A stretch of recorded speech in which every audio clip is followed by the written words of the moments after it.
इस बार के चुनाव को अपने तरफ नहीं प्रभावित कर सकता है। ऐसा हम क्यों कह रहे हैं, इसके पीछे कई तर्क हैं। शुरू से आपने देखा होगा कि बिना लालू प्रसाद का नाम लिए इस बिहार की राजनीति का कोई भी ककारा नहीं पढ़ा जाता है। अब जो वर्तमान परिस्थिति बनी है उसमें तेजस्वी यादव कितने मजबूत और कितने कमजोर हुए हैं। 0 से 4 पर आए हैं और आप कह रहे हैं कि कमजोर हुए हैं। आप 2019 का यदि परिणाम देखते हैं तो 2019 के परिणाम में भले ही सीटें कम आई हो, लेकिन रिजल्ट बेहतर दिया था तेजस्वी यादव। पनोरमा ग्रुप, जो सोचता है वो करता है। आपके अपने सपनों का आशियाना। नमस्कार, भारत लाइव देख रहे हैं आप और भीतर की बात करने बैठे हैं, जहां बिहार की राजनीतिक गलियारों में पर्दे के पीछे चल रही उन कहानी के बारे में हम बाबा से चर्चा करते हैं। तेजस्वी यादव इतने दिन से चुप थे, मॉनसून सत्र में भी दिखाई नहीं दिए। सुनील सिंह की सदस्यता गई, उस पर भी कुछ नहीं बोले।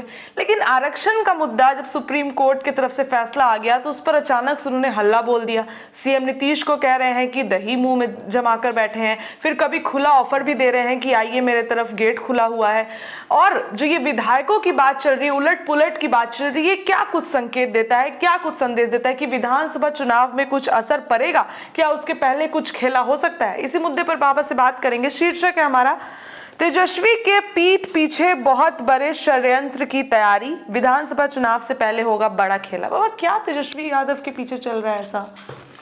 देखिए खुशी, इस खबर को यदि आप सुनना शुरू कर, देखना शुरू कर चुके हैं तो आपके लिए एक आग्रह है कि आप अपना 15 मिनट का कीमती वक्त जरूर हमारे लिए निकालें।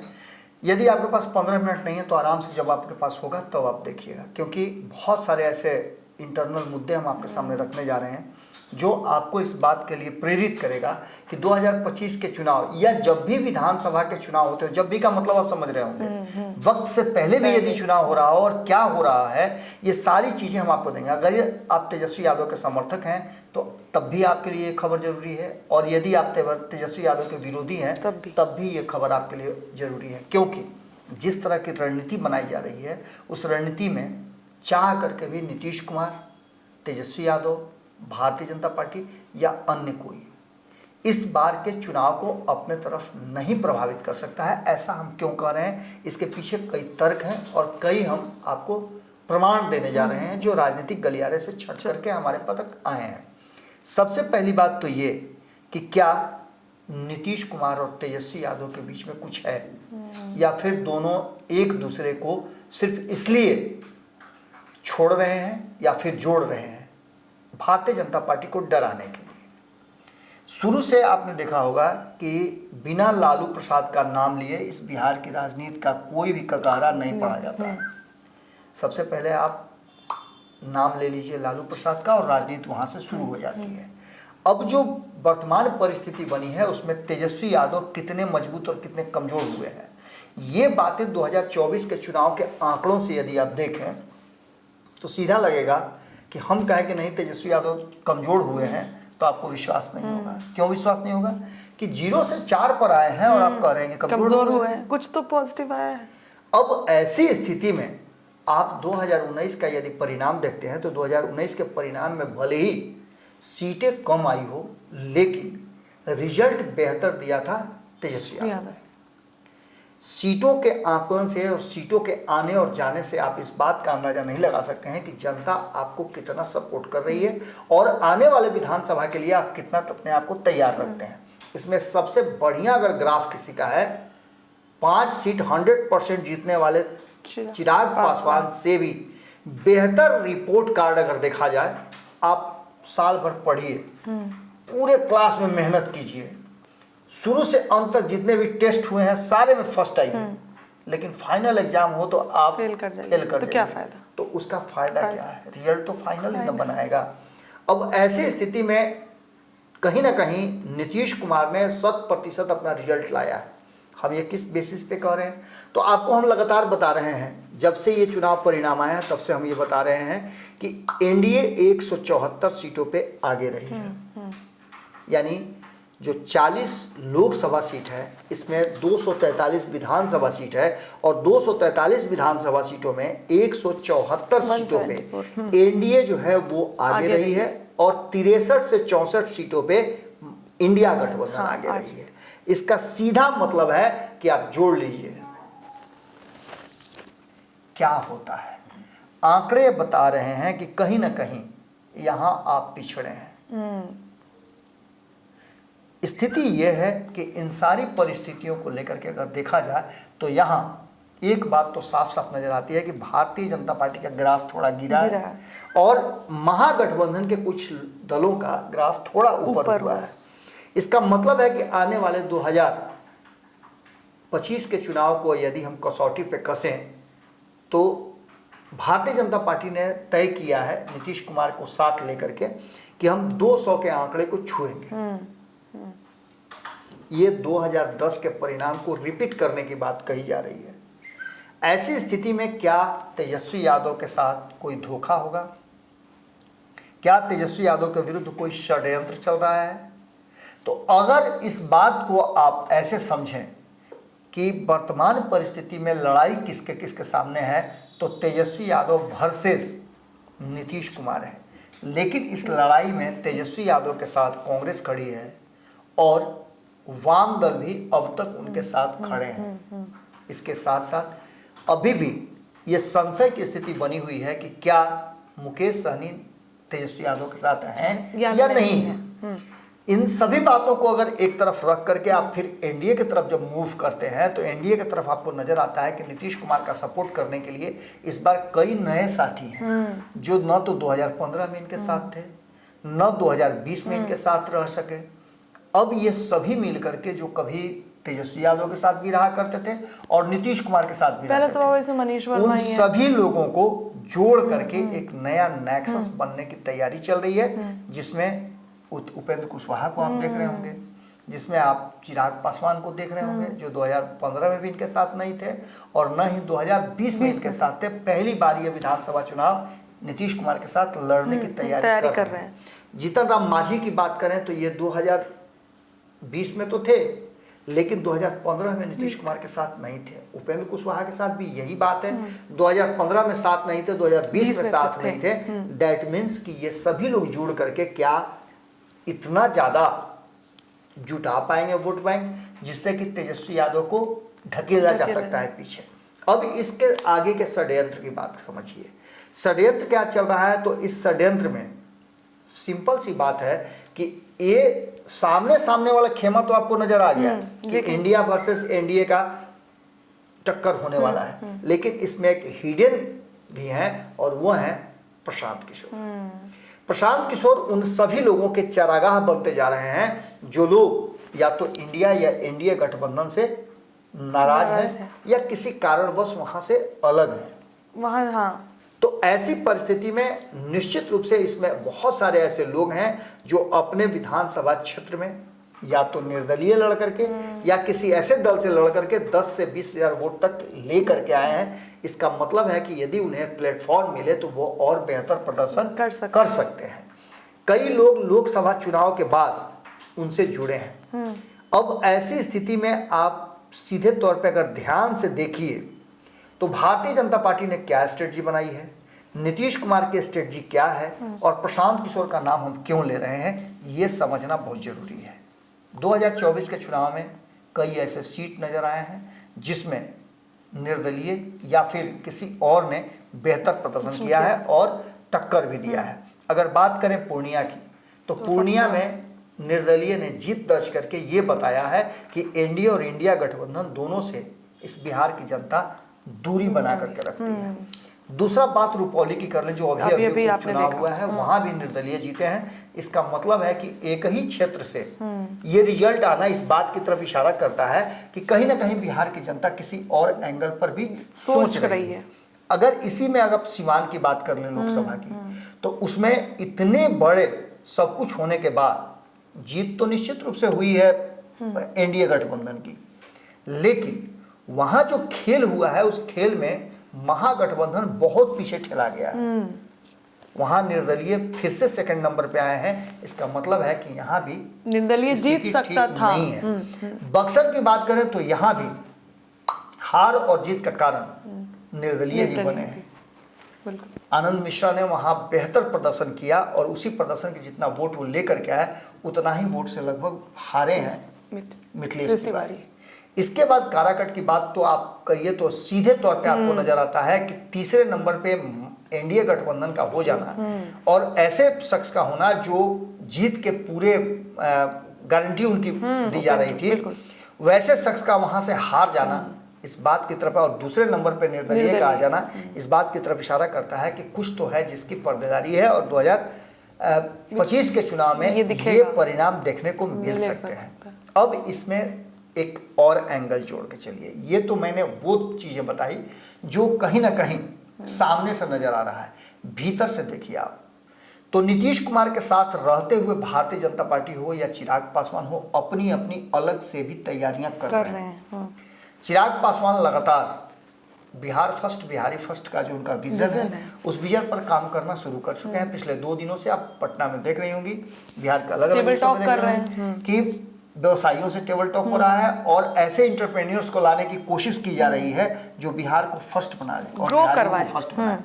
तो इसकी भी तैयारी चल रही है। इसके अलावे आपने एक बहुत महत्वपूर्ण चीज देखा होगा कि भारतीय जनता पार्टी अपने कोर वोट बैंक को जो उसके हमेशा से वोट बैंक कर रहे हैं, मैं कल भी ये बात कर रहा था कि भारतीय जनता पार्टी अपने परंपरागत जो उसका वोट बैंक है उस वोट बैंक की तरफ शिफ्ट कर रही है। वो वोट बैंक है वैश्य समाज का। वैश्य समाज एक मुश्त वोटर है और उसके वोट भी कहीं इधर उधर नहीं छटकते हैं, वो सीधा वोट करता है।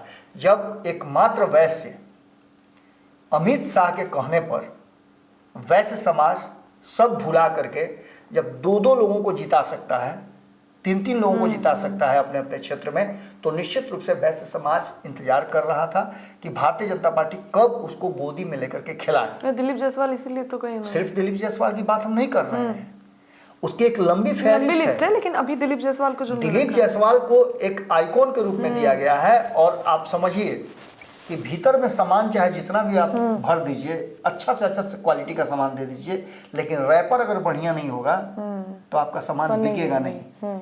आपने अक्सर देखा होगा कि बहुत बढ़िया से अच्छी कंपनियां जो स्ट्रेटजी जानती हैं बिजनेस का, वो एक बेहतर रैप करके उसमें देखिएगा फीता उता बांध कर खूब सजा उजा करके आप तब बेचती है, भले प्रोडक्ट जैसा भी। बिल्कुल। अब ऐसी स्थिति में आप समझ लीजिए कि भारतीय जनता पार्टी भी एक अच्छी सेल पॉइंट को जानती है और उसने रैपर बहुत बढ़िया किया है। दिलीप जायसवाल को सामने ला करके उसने वैश्य समाज जो नाराज होता नजर आ रहा था उसको अपने तरफ किया है। तो सिर्फ दिलीप जायसवाल तक इस बात को मत रोकिए। आप ही लोगों ने खबर किया है कि धर्मशिला गुप्ता से शुरू हुआ ये पूरा का पूरा मामला, दिलीप जायसवाल, राजेंद्र गुप्ता, संजय जायसवाल, इसके अलावा संजय सरावगी, केदार गुप्ता, ये सभी लोगों को, संजय जायसवाल को भी एक बड़ी जिम्मेदारी दी गई। ये तो मैं बता रहा हूँ ना कि इन सभी लोगों को कहीं ना कहीं एडजस्ट करके अलग अलग फैकल्टीज में कि मेरे पास ये भी सामान है, ये भी सामान है, ये भी सामान है, ये भी सामान है, और इस रैपर को खोल के देखिए कितना बेहतर सामान हमने आपको दिया है। अब वो दिलीप जायसवाल का नाम आप 24 घंटा सुनिएगा क्योंकि वो प्रदेश के अध्यक्ष हैं। तो जब बिहार की चर्चा सुनिएगा तो दिलीप जायसवाल का सबसे पहले, इससे पहले सम्राट चौधरी का नाम सुनते थे, पिछले 4-5 दिन सम्राट चौधरी का नाम कितना बार आपने सुना है? जी, बिल्कुल। सिर्फ दिलीप जायसवाल होगा।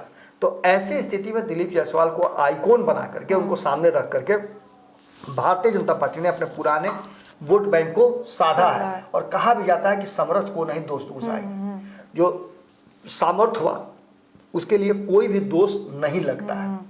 अब ऐसी स्थिति में इतना तो तय मान के चलिए कि एक तरफ ये परिस्थितियां और दूसरी तरफ नीतीश कुमार को लेकर के जो तेजस्वी यादव ये सोच रहे थे कि हम 2015 जैसी परिस्थितियां पैदा करें, अब उसकी तैयारी भी जबरदस्त चल रही है।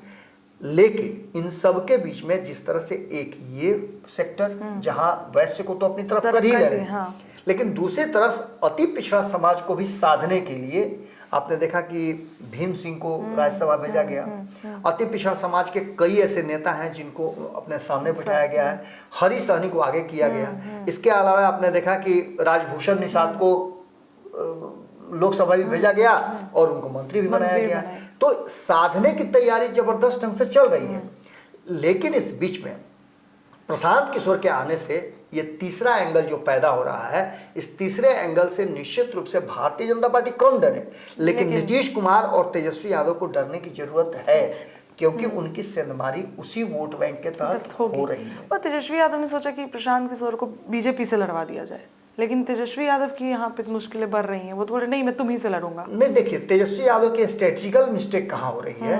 तेजस्वी यादव, प्रशांत किशोर की लड़ाई तेजस्वी से नहीं है। प्रशांत किशोर की लड़ाई जो सत्ता में बैठा हुआ है उससे है। प्रशांत किशोर का बार बार कहना है कि 15 साल लालू राबड़ी और 20 साल नीतीश कुमार, इन 35 सालों में बिहार का क्या विकास हुआ कोई बताए। सीधा उनको बिहार की जनता ने तो वोट किया कि हमारी नाली गली बन जानी चाहिए, सड़क बन जानी चाहिए, ये हो जाना चाहिए, वो हो जाना चाहिए, मेरे जात का आदमी ऊपर होना चाहिए। लेकिन क्या बिहार की जनता को अपने लिए वोट आज नहीं करना चाहिए? ये फंडा देकर के उन्होंने कहीं ना कहीं लोगों के दिलों पे अपना हक स्थान जरूर बनाना शुरू कर दिया। अब इसमें आप सबसे बड़ी बात आप समझ लीजिए कि बीजेपी जिस तरह से अपने वैसे वोट बैंक को एकत्र कर रही है, वैसे ही एक बड़ा वोट बैंक जो है वो प्रशांत किशोर अपनी तरफ करने की कोशिश में लग गए हैं। और ये वोट बैंक में अगर सेंधमारी कर देते हैं तो निश्चित रूप से एक बात तो पक्का होगा कि वो सबसे ज़्यादा अगर डैमेज किसी को करेंगे और सबसे ज़्यादा बेचैनी भी आप देख रही होंगी तो राष्ट्रीय जनता दल की तरफ से ये फरमान निकाला जा रहा है कि कोई भी प्रशांत किशोर की तरफ नहीं जाए। लेकिन ऐसा संभव कैसे है? आपने देखा होगा कि जो ये लोकसभा चुनाव हुए हैं उसमें 243 जो विधानसभा हैं उसमें एक तरफ 75 सीटें जीतने वाली राष्ट्रीय जनता दल को मात्र राष्ट्रीय जनता दल के 36 जो विधायक हैं वो उसके जीत के लिए कारक बने। बाकी लोगों ने विरोध किया। कई क्षेत्र ऐसे नजर आ रहे हैं, सामने सामने नजर आ रहे हैं कि तीसरे और चौथे नंबर पर फेंका गया। तो ऐसी स्थिति में निश्चित रूप से जो वहाँ के विधायक उनके हैं, 6 विधायक एक लोकसभा में हैं और उसमें से 5 अगर यदि आप फिसड्डी हो जाते हैं तो निश्चित रूप से इसमें और भी कई बातें नज़र आ रही है। इसमें नज़र आ रहा है कि 5 सीट पर निर्दलीय और 2 सीट पर AIMIM की बढ़त मिली है इस लोकसभा के चुनाव में। तो ये बहुत कुछ दिखाता है ना। शाहाबाद मगध में 68 सीटें हैं, 11 लोकसभा में 68 सीटें हैं, जिसमें से 26 में NDA और 42 में इंडिया गठबंधन है। 42 से ज़्यादा उसके विधायक हैं लेकिन पिछड़ गए हैं। तो निश्चित रूप से एक तरफ जहां ये चल रहा है वहीं दूसरी तरफ एक और बड़ी बात सामने नजर आ रही है कि यदि राष्ट्रीय जनता दल इस बार अपनी स्ट्रेटजी के हिसाब से काम करेगी तो निश्चित रूप से अति पिछड़ा समाज के अन्य लोग और पिछड़ा समाज के गैर यादव ये सब नाराज होंगे और इनकी नाराजगी कहाँ जाकर के स्टैंड करेगी ये कोई से छुपा नहीं है। ऐसी स्थिति में अपनी दुकान कह लीजिए खोल करके अपना शटर उठा करके तैयार नजर आ रहे हैं प्रशांत किशोर। और वहाँ छोटी सी इंटरव्यू और आपके विन विन कंडीशन का होना ये आपका मापदंड होगा। और इसके साथ साथ आप निश्चित रूप से जब RJD के लोग उधर जाएंगे तो उनके साथ साथ उनके समर्थक भी जाएंगे।